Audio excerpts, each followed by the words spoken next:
Conquer fear, become free, Buddha. Even death is not to be feared by one who has lived wisely, Gautam Buddha. The concept conquer fear, become free encapsulates a fundamental teaching of Buddhism that our fear is the root cause for most of our sufferings. Once we conquer this fear, we shall be liberated. True freedom comes when we are liberated from all kinds of fears. In his book Dhammapada and Sutta Pitaka, Buddha taught the Four Noble Truths, which identify attachment as the root cause of suffering. Buddha said that fear stems from attachment and ignorance. In the Dhammapada, he states, "The mind is everything, what you think you become." What attachments do is create fears. For example, if we are too attached to our lives, we fear death. If we are attached too much to wealth, we fear poverty. That simply means that if we are attached too much to anything, we'll always fear the opposite, and hence we'll never be able to become truly free. In ancient Japan, there was a samurai named Takeshi, who was admired and respected for his remarkable skill and bravery. Despite his outward confidence, Takeshi had a fear. He feared being defeated by a stronger warrior, losing the honor and respect he had earned, and most of all, the inevitability of death. Due to these fears, he could not enjoy his successes or the present moment. One day, in search of peace, Takeshi visited a wise Zen master named Hiroshi. Takeshi confessed, "I live in constant fear of failure, defeat, and death. How can I be free from this suffering?" Master Hiroshi listened and then replied, "Fear is born from our attachment to things we cannot control. I will not teach you new skills to conquer others, but rather to conquer yourself." Hiroshi led Takeshi to a quiet spot by the mountains and gave him a simple task: to meditate under a tree and focus solely on his fears one by one. Each day, Takeshi was to confront the fear of being defeated, the fear of dishonor, and the fear of death without trying to push these thoughts away. At first, Takeshi struggled, resisting his thoughts, growing anxious and frustrated. But gradually, as days turned into weeks, he began to notice something profound. The more he sat with his fears, acknowledging and understanding them, the less power they had over him. He realized that his fears were like shadows, only daunting when he ran from them. One day, after months of practice, Hiroshi approached Takeshi and asked, "What do you fear now?" Takeshi, feeling a calm he had never known, responded, "I no longer fear being defeated, for I have learned that victory and defeat are two sides of the same coin. I no longer fear dishonor, for honor is a perception, not a reality, and I no longer fear death, for it is simply a natural part of life." Hiroshi smiled and said, "True freedom is not the absence of fear, but the mastery over it. When you no longer allow fear to control you, you become truly free." Takeshi returned to his life, no longer burdened by the shadows of fear. He fought with clarity, lived with joy, and embraced every moment without attachment. When people asked him how he became so fearless, he simply replied, "I learned that freedom is the courage to face fear head-on and to let go of attachments that give it power." You see, true freedom comes when we fear nothing, not even fear itself. Fear arises from our attachments and the desire to control outcomes, like fearing defeat, dishonor, or death.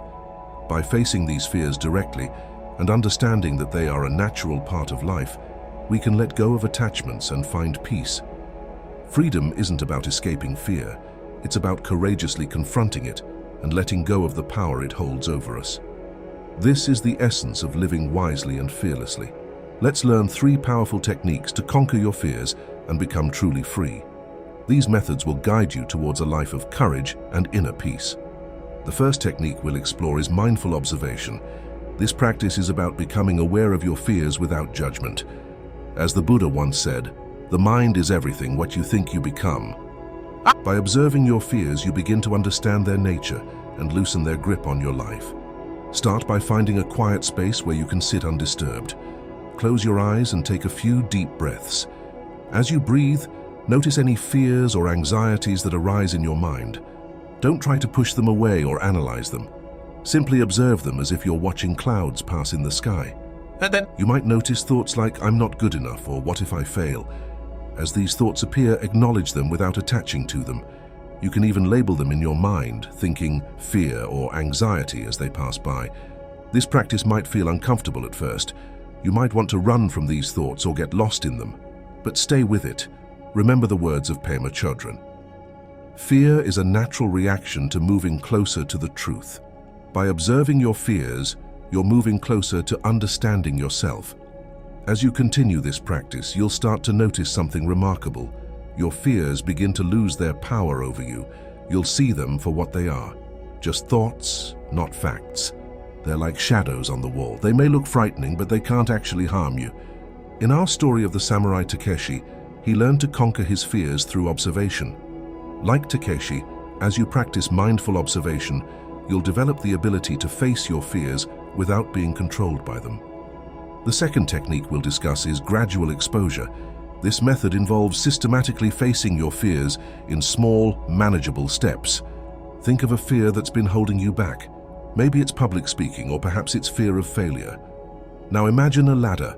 At the bottom of the ladder is a situation related to your fear that causes minimal anxiety. At the top is the situation that terrifies you most. Your task is to climb this ladder, one rung at a time. For example, if you fear public speaking, the bottom rung might be speaking up in a small group of friends. The next rung could be asking a question in a larger meeting. As you successfully navigate each step, you build confidence and reduce fear. Remember, the goal isn't to eliminate fear entirely, but to build your ability to act despite fear. As you practice gradual exposure, you'll find yourself becoming more resilient. You'll start to view challenges as opportunities for growth rather than threats to avoid. I learned that courage was not the absence of fear, but the triumph over it. The brave man is not he who does not feel afraid, but he who conquers that fear. Nelson Mandela. Through his years of imprisonment and struggle, Mandela gradually faced and overcame his fears, emerging as a beacon of courage and freedom. As you work through your fear ladder, be patient with yourself. Some steps might take longer than others, and that's okay. The important thing is to keep moving forward, no matter how small the steps may seem. The third and final technique we'll explore is reframing. This powerful method involves changing your perspective on fear itself. Instead of viewing fear as an enemy to be defeated, you learn to see it as a teacher or even an ally. Don't turn away. Keep your gaze on the bandaged place. That's where the light enters you. Rumi. Your fears, those bandaged places, are not just sources of pain, they're opportunities for growth and enlightenment. To practice reframing, start by identifying a fear that's been troubling you. Now, ask yourself, what is this fear trying to teach me? How might it be protecting me? What opportunities for growth does it present? For example, if you fear failure, perhaps this fear is teaching you the value of preparation and resilience. Maybe it's protecting you from rushing into situations unprepared, and it certainly presents an opportunity to develop courage and persistence. By reframing your fears this way, you transform them from obstacles into stepping stones. You begin to see that true freedom doesn't come from the absence of fear, but from a new relationship with fear. Think of the many innovators and pioneers throughout history who have reframed their fears into motivation. As you practice these three techniques, mindful observation, gradual exposure, and reframing, you'll find yourself developing a new relationship with fear. You'll start to experience the truth of the Buddhist teaching that the root of suffering is attachment. By loosening your attachment to safety and certainty, you open yourself to a world of possibilities. Remember, conquering fear and becoming free is not a destination, but a journey. There will be setbacks and challenges along the way, but with each step, you're building the courage and resilience to face whatever life brings. Imagine yourself a year from now, having consistently applied these techniques. How much freer would you feel? How many new experiences would you have embraced? What dreams would you have pursued that once seemed impossible? The Stoic philosopher Seneca said, "It is not because things are difficult that we do not dare. It is because we do not dare that things are difficult." By daring to face your fears, you make the difficult possible. You open doors that once seemed firmly closed. As this video comes to a close, take a moment to reflect on what you've learned. You now have three powerful tools to conquer fear and embrace freedom. Mindful observation to understand your fears, gradual exposure to build courage, and reframing to transform your relationship with fear. Remember, true freedom isn't about eliminating fear from your life. It's about developing the courage and wisdom to live fully despite fear. As the Buddha taught, even death is not to be feared by one who has lived wisely.